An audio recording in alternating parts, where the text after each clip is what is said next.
గ్రామ స్థాయిలో బాల్య వివాహాల నిర్మూలనకి కృషి చేయాలని, అదేవిధంగా మహిళల పట్ల వివక్షత చూపించడం తప్పని, చట్టాలను ఎవరైనా అతిక్రమిస్తే కఠినమైన చర్యలు తీసుకుంటారని సిడిపిఓ వి వాణి విజయరత్నం తెలియజేశారు. పశ్చిమ గోదావరి జిల్లా ఉండి నియోజకవర్గంలో బాల్య వివాహాల నిర్మూలనకి నియోజకవర్గ స్థాయి సమావేశం జరిగింది. తహసీల్దార్ నాగార్జున మాట్లాడుతూ తమ పరిధిలో బాల్య వివాహాలు జరగకుండా అవగాహన కార్యక్రమాన్ని నిర్వహించడం జరిగిందని తెలిపారు. కార్యక్రమంలో in charge MPDO, ASO, supervisor, anganwadi కార్యకర్తలు పలువురు పాల్గొన్నారు.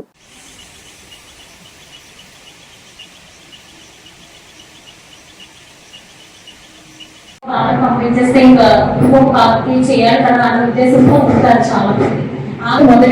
మొదటి పాపకి పెళ్లి చేయడానికి త్వరగా ఏజ్ కూడా చూడాలి. ఈ ప్రాబ్లమ్స్ ఉన్నాయి, త్వరగా వీళ్ళకి పెళ్లి చేస్తారన్న అలాంటప్పుడు మనం హోమ్ విజిట్ చేస్తాం. కానీ ఇలా హోమ్ విజిట్స్కి వెళ్ళినప్పుడు ఖచ్చితంగా వాళ్ళకి, వాళ్ళ తల్లికి, వాళ్ళ తండ్రికి అమ్మాయి ఇప్పుడు కొంచెం తనకి శారీరకంగా కానీ మానసికంగా కానీ తనలో కొంచెం మార్పులు అయితే వస్తాయి కనుక తనకి పెళ్లి చోట ఉండడం ఎలా అన్నది తెలుస్తుంది. అలాగే తనకి రేపొద్దున కొత్తగా ఇంకొక బేబీని జన్మనిచ్చి ఇవ్వడానికి కావాల్సిన శరీర మార్పులు కూడా సరిపోతాయని వాళ్ళ తల్లిదండ్రుల వల్ల వాళ్ళ ఈ రోజు నేను చదువుకోబట్టే కదా ఈ ఉద్యోగంలో ఉన్నాను, నేను నా వ్యక్తిగతంగా కానీ నా ఫ్యామిలీ కానీ పోషించడానికి సరిపోదు. అలాగే మీ పిల్లలు కూడా చదువుకొని స్వయంగా ఒక విషయం నేర్చుకున్నా ఏదైనా అలాంటి అవన్నీ చేసుకున్నా కూడా వాళ్ళు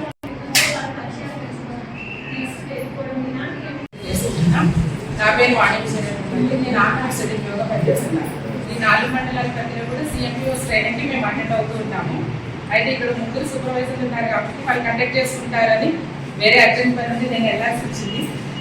సో ఇప్పటి వరకు మీకు చెప్పున్నారు 21 39 ఇక్కడున్న మహిళా పోలీసులు వాళ్ళందరికీ తెలిసి జీవో గురించి. అయితే అందరూ అనుకున్నట్టుగా బాల్య వివాహం జరిగితే ఓన్లీ ఐసిడిఎస్ ఒకటే రెస్పాన్సిబుల్ కాదండి. స్థాయిలో ఎవరెవరు బాధ్యత వహించాలి, అలాగే గ్రామ స్థాయిలో ఎవరెవరు బాధ్యత వహించాలి అన్నది మీ అందరూ తెలుస్తూనే ఉంటారు. మళ్ళీ ఒకసారి చెప్పంటే నేను చెప్తాను. మొత్తం గ్రామ స్థాయిలో 11 మంది మేము ఎదుర్కొనే సమస్య ఒకటే చెప్పి క్లోజ్ చేస్తాను.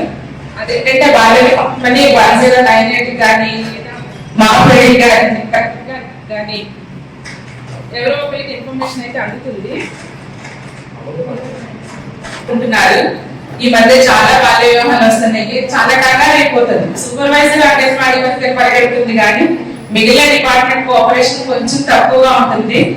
ఈ మీటింగ్ లో మేము అడగాలనుకున్నది కూడా ఆ విషయమే. బాల్య వివాహం అంటే గ్రామ స్థాయిలో ఉన్న 11 మంది కూడా కలిసి పనిచేయడానికి మనం కొంచెం నిర్ణయించుకొని ఆ విధంగా చేస్తే బాగుంటుందండి. 11 మంది సభ్యులు ఉన్నారు. పోనీ సర్పంచ్ గా రాకపోయినా మిగిలిన ఎవరెవరైతే ఉన్నారు వాళ్ళందరూ ఒక మాట అనుకుని వెళ్తే ఆ బాల్య వివాహాన్ని అక్కడ ఆపడానికి ఈజీ అవుతుంది. వెళ్ళిన వాళ్ళని వెయిట్ చేస్తూనే ఉండాల్సి వస్తుంది. విఆర్ఓ గారు వేరే కొన్ని పనులు ఉంటాయి, నేను కాదనట్లేదు. అలాగే సెక్రటరీ గారికి కూడా చాలా పనులు ఉంటాయి. మేము ఇన్ఫార్మ్ చేస్తున్నాము. రెవెన్యూ, పంచాయతీరాజ్ ఇంతమంది కోఆపరేషన్ మనందరం కలిసి ఈ ఉండి మండలంలో ఎక్కడెక్కడ బాల్య వివాహం అనేది జరగకుండా చూద్దామని మీ అందరి కోఆపరేషన్ ఆ విషయంలో ఖచ్చితంగా అవసరం ఉందని తెలియజేస్తూ నాకు అవకాశం ఇచ్చినందుకు మీటింగ్ లేట్ అయినందుకు ఏమనుకోవద్దు.